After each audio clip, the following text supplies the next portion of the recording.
and gentlemen, thank you so much for being a part of the our Projects in Context. I have a special guest today, and that's Dr. Kelly King, who's here with us. Dr. King, would you please introduce yourself and say hello to all of our listeners? Thank you so much for having me. It's really fun to be here, Dr. Johnson, and I am excited to be with you. I am serving as the women's minister at Quail Springs Baptist Church in Oklahoma City, Oklahoma. Yeah. And so I've been here about 8 months, previously served at Lifeway as their specialist, women's specialist. And I actually served on our state convention here in Oklahoma for 11 years and have done lots of local church work. So super excited to just hang out with you guys for a little bit today. Yeah, we're honored to have you as well. It's amazing as we're thinking through all, being a director of the D-Man program here at New Orleans, there's a lot of moving parts that we see with people who are finishing projects, go through the D-Man program, and then they excel in their field.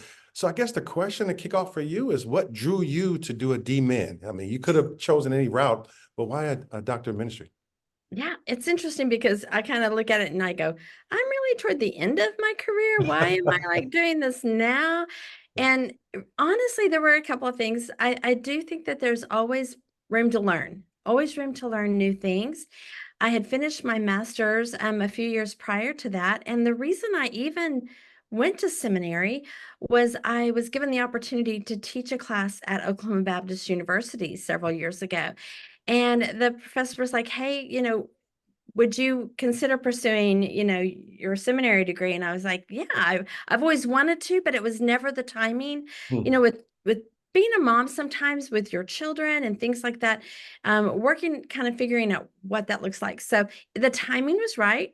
And also just the challenge of learning new things and being prepared for whatever God had for me.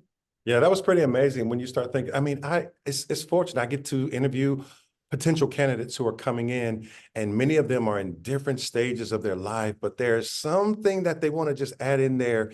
And sometimes the project or getting back into the educational world really makes a difference. Now, how has the impact on your life? So you made the decision to come in. Now that you were in it, how did that have an impact on your life and ministry? What did it do for you? Yeah, for sure. And I do think sometimes when you really feel like the Lord is leading you to pursue any kind of seminary degree, you kind of it is a step of faith, right? I mean, financially, it's a step of faith, and then just your time, it's a step of faith, but also knowing that the Lord might be preparing you for something in the future that you don't even know. And so s- taking that step and doing that has impacted me in lots of ways. Number one, relationships with different people that were in my cohort.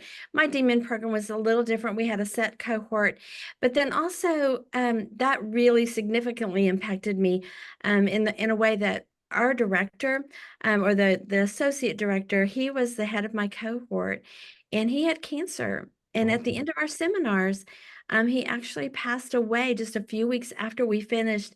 And that made a huge impact on all of us to know that we don't know how long we have here on earth, but we want to finish well, right? And we want to do everything that God has asked us to do.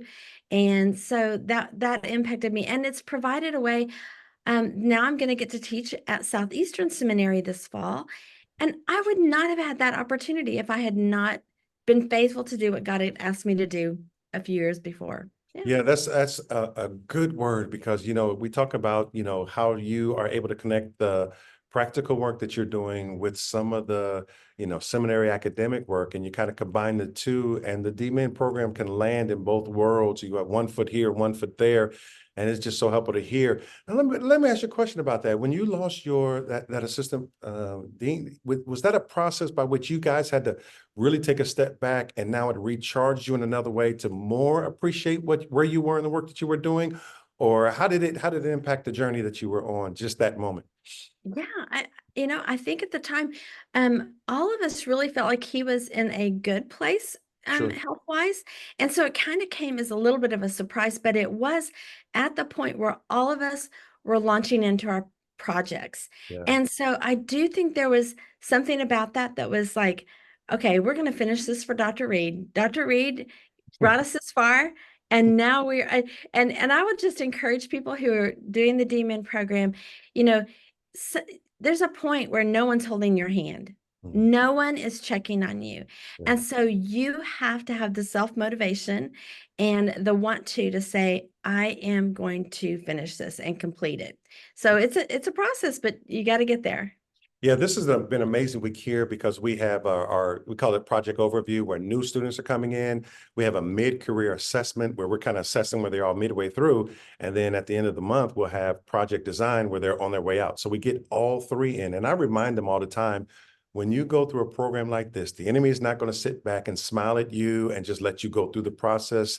There will be something to overcome or while you're going through the process. But in the process, it's a ministry where the Lord is kind of taking you through and he's shaping you and molding you into what he would have you to be. And it's good to see someone like you who's gone through those challenges, but yet and still you come out on the other side as pure gold. So we praise God for you and the journey of all those ladies that went through it as well. Speaking of ladies, listen, I talk a lot about transitioning with individuals who are making a shift into a program, because typically when you think about the D-Men program, in our case, it has been primarily for pastors, but we see leaders as whole are being driven to the D-Men program as well, particularly some of the ladies who we're trying to really turn up on our women's ministry we got a special new specialization with Tara Dew.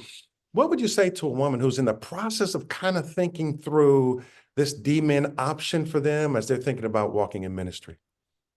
I think it's a great option. And part of that is just personally, my ministry has always been in the church, practical, helping develop leaders.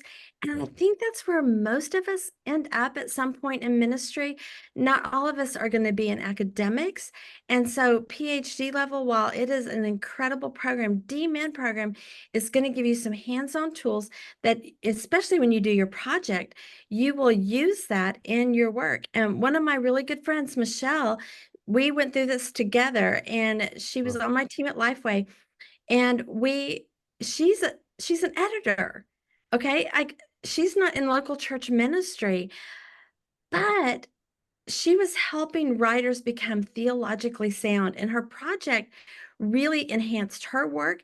She Mm. actually got a promotion in this past, few months. Those are the kind of things that I do think that there's lots of practical things. Let's not limit it Yeah. to what we normally see it, but God can use that project in a lot of ways. Yeah, I mean, it makes a huge difference along the way. I was thinking about some individuals going through the D-Men program. I went through a D-Men program and my project turned into a book. You never know how God's going to use it.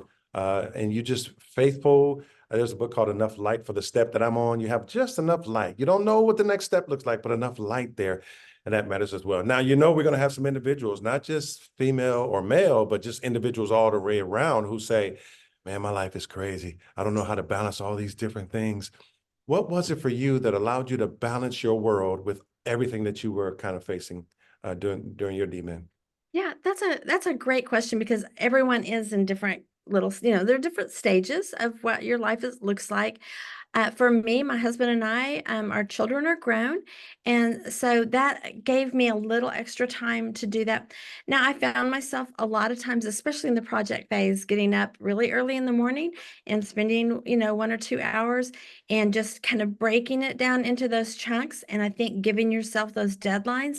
And so it can be overwhelming, just like any class in seminary. Like I remember always the first week of the semester, I'm looking at the syllabus and I'm looking at the whole thing, and you go, okay, this is a lot. And how am I going to read all that they want me to read?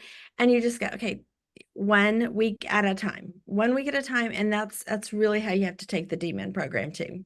Yeah, that makes a difference. And then when you're walking through it and you finish this project. Can you talk a little bit about your project, kind of like how the origin of it came and then how you were able to execute as well?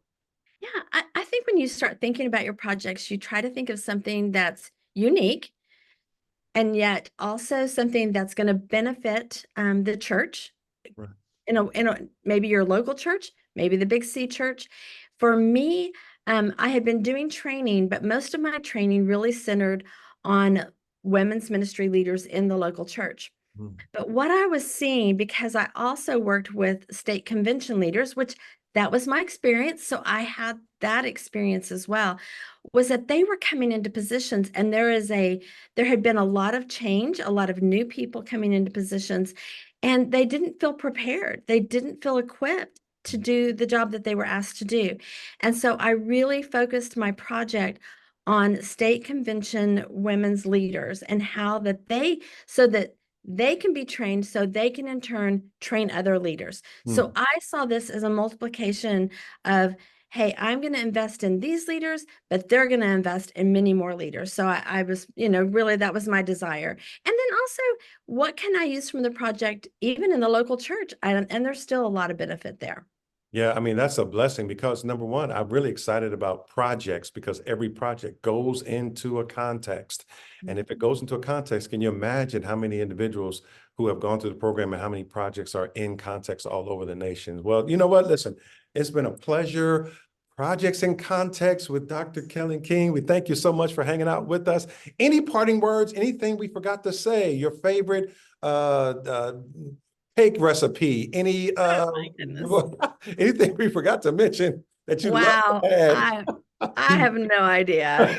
Oh my goodness. But yes, I've got a birthday coming up. And so Hey. hopefully I will get a coconut cream pie. Like that's my Listen, I just had a birthday last week, well, August 8th rather, and it was an amazing time. And I realized, I don't know why I realized this, but I like getting old. For some reason, I can't explain it. Each year that comes, I enjoy it. So we just take the best every day that God gives us, use it to the best of our ability, and enjoy the process along the way. Thank you for being a part of the journey. We thank you all for joining us as well. Thanks so much.